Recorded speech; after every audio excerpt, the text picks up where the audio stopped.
जय हिंद दोस्तों, आप देख रहे हैं टीचर्स स्टूडेंट हेल्पर। दोस्तों, आज के इस वीडियो में हम आपको बताने वाले हैं नवोदय विद्यालय समिति अर्थात नवोदय विद्यालय में यदि किसी बच्चे को कक्षा 6वीं में एडमिशन लेना है तो उसके लिए कक्षा 6वीं में प्रवेश हेतु प्रवेश परीक्षा उसे देना होता है। तो उसके लिए MP जो ऑनलाइन है उसके माध्यम से भी आप फॉर्म भर सकते हैं। यदि कोई भी कंप्यूटर के अच्छे जानकार होंगे आप उनके द्वारा फॉर्म भरा सकते हैं। उसके लिए अपने गूगल ब्राउज़र पे जाके हमें लिखना सबसे पहले JNV एडमिशन, और जैसे ही ओके करेंगे तो इस प्रकार से जवाहर नवोदय विद्यालय की साइट ओपन हो जाएगी।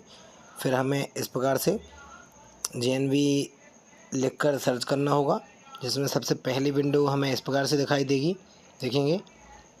उसके बाद फिर सबसे पहले इस प्रकार से विंडो दिखाई देगी जिसमें click here to submit online application form for class 6 Jawahar Navodaya Samiti Vidyalaya selection test 2025। तो इसमें ओके करेंगे।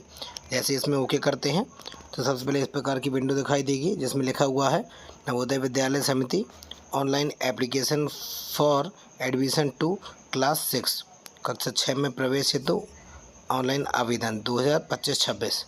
उसके ऊपर सबसे पहले देखेंगे click here to registration form और click here to view prospectus. ये प्रोस्पेक्टस हम यहाँ से डाउनलोड कर सकते हैं।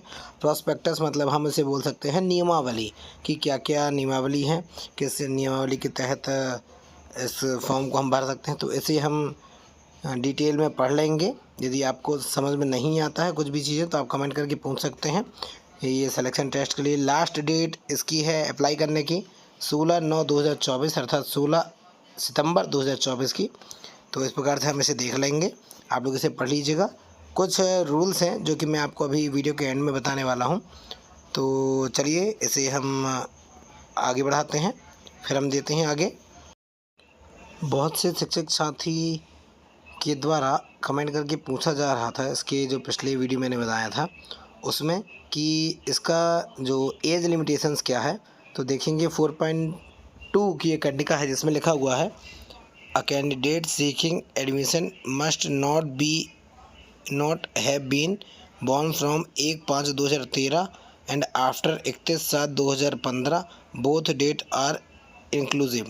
तो इसका मतलब हम लोग ये देख सकते हैं कि जो बच्चे हैं वो 1/5/2013 के पहले के बच्चे और 31/7/2015 के बाद के बच्चे एडमिशन फॉर्म नहीं डाल सकते हैं। तो चलिए इसे हम सेलेक्ट कर लेते हैं। इसे हम लोग सेलेक्ट करते हैं और गूगल ट्रांसलेटर में जाके देखते हैं कि एक्चुअली में ये बोल क्या रहा है। आप लोग भी इस तरीके से सर्च कर सकते हैं, जिनसे यदि नहीं बनता है तो वो इस प्रकार से सेलेक्ट करके सर्च कर सकते हैं। इसे हमने सेलेक्ट किया और सेलेक्ट करके हम इसे कॉपी करेंगे इस प्रकार से। और कॉपी करने के बाद फिर हम जाएंगे अपने, इस प्रकार से हम अपने मोबाइल में भी कर सकते हैं। और यहाँ पर लिखेंगे डायरेक्ट, हम यहाँ पर गूगल में भी सर्च कर सकते हैं और ट्रांसलेट टू हिंदी भी लिख सकते हैं।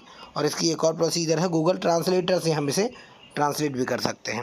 तो यहाँ पर इन हिंदी टू हिंदी करके हमने लिखा और इस पर हमें समझ में नहीं आया तो इसे हम फिर से सेलेक्ट करेंगे और यहाँ पे कॉपी करेंगे।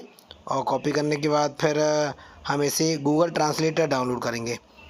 गूगल ट्रांसलेटर गूगल में सर्च करेंगे ट्रांसलेट इंग्लिश टू हिंदी, तो इंग्लिश टू हिंदी में आ गया। अब यहाँ पे हम लिखेंगे जो हमने लिखा हुआ था उसे हमने कॉपी किया और यहाँ पर जैसे ही हमने ओके किया तो यहाँ पे देखेंगे लिखा हुआ है प्रवेश पाने वाले उम्मीदवार का जन्म 1/5/2013 से पहले और 31/7/2015 के बाद नहीं होना चाहिए, दोनों तिथियाँ शामिल हैं। इस प्रकार से, तो इस प्रकार से हम लोग देख सकते हैं कि ये जो कंडिका दी गई है 4.2 उसमें ये बताया गया है कि 1/5/2013 से पहले के बच्चे और 31/7/2015 के बाद के बच्चे एडमिशन फॉर्म नहीं भर सकते हैं।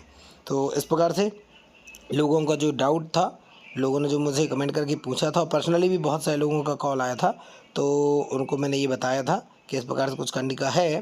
तो इसी प्रकार की और भी चीज़ें आप लोग खुद से कर सकते हैं और ख़ुद से आप लोगों को ट्रांसलेट करके देख सकते हैं। यदि आपकी समझ में नहीं आ पा रहा है तो इस प्रकार के और भी इन्फॉर्मेटिव वीडियो आप लोगों को यदि चाहिए तो आप लोग मेरे चैनल को सब्सक्राइब कर सकते हैं। नेक्स्ट वीडियो में आज के लिए इतना ही। जय हिंद, जय भारत।